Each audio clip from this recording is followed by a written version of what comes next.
Sa pamamagitan ng signature campaign, gumawa ng petition ang nagngangalang Andrea M. upang tanggalan o wag kuhain bilang brand endorser si Carlos Yulo dahil sa maling ugali umano na pinapakita nito, hindi lang sa pamilya, lalong-lalo na sa mga magulang nito.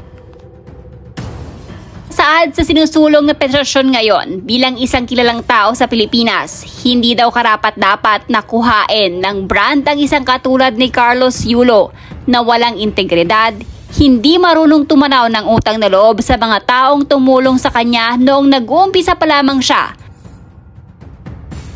Hindi raw karapat-dapat ang katulad ni Carlos Yulo ang dapat tularan ng publiko.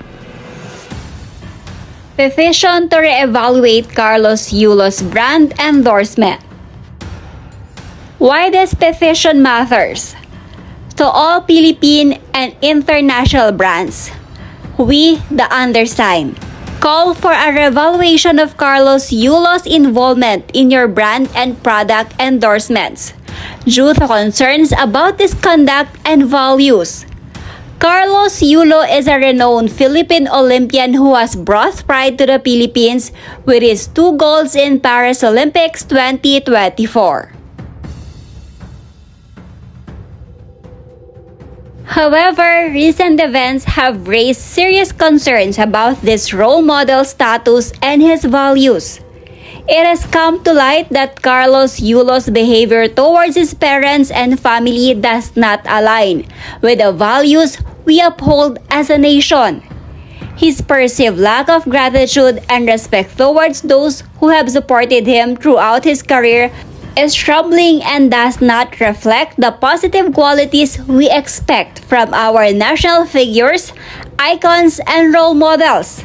As a prominent figure in the Philippines, Carlos Yulo's endorsements and brand associations influence public perception. It is crucial that those who represent our beloved Filipino and international brands and products embody the values of respect, gratitude, and integrity. We urge companies and organizations to reconsider their association with Carlos Yulo and to prioritize endorsers who genuinely reflect the values of gratitude and respect towards their parents, families, coaches who molded them for decades, and communities. By signing this petition, we seek to ensure that public figures who hold significant influence over our society align with the principles we cherish and promote a positive role model for future generations. Thank you for your attention to this important matter. Isinusulong din ng ilang netizen na umanibigyan din sana ng award ang mga magulang ni Carlos Yulo na sina Mark Andrew Yulo at Angelica Yulo. Dahil ayon sa mga ito, 3 anak na ng mag-asawa ang sumasabak ngayon sa Olympics. Halaka ang re-evaluate mo yung nanay niyang papansin na hindi nag-hold ng accountability bilang magulang at ginagawang investment ng anak. Ang dami niyong alam, Andrea M. Dapat dito hindi na ikalat para di na rin makita ng mga magsa-sign up for this. They made him their endorser even though they knew the issues of Carlos Yulo. Parang the issue sa kanila yon. Dami pang TV exposure ng endorser nila ngayon. Pabor sa kanila yon. The clout of the family will carry the brands they endorse.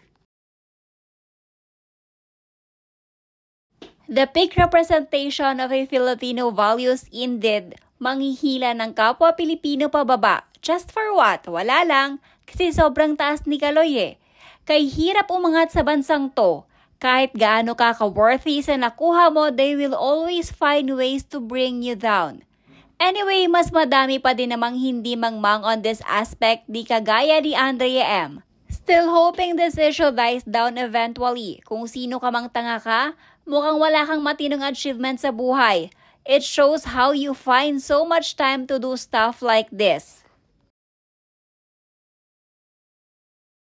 Kakascroll ko sa account ni Angelica dati, nakita ko post niya about kay Isa na nung una ayaw niya mag-gymnast pala. Pinush lang siya ni Angelica kasi daw doon siya nararapat. Ngayon, nagugustuhan na daw ni Isa tapos sa caption na tama desisyon ni Isa na sundin nanay niya. Nararapat o doon talaga may pera sa gymnast?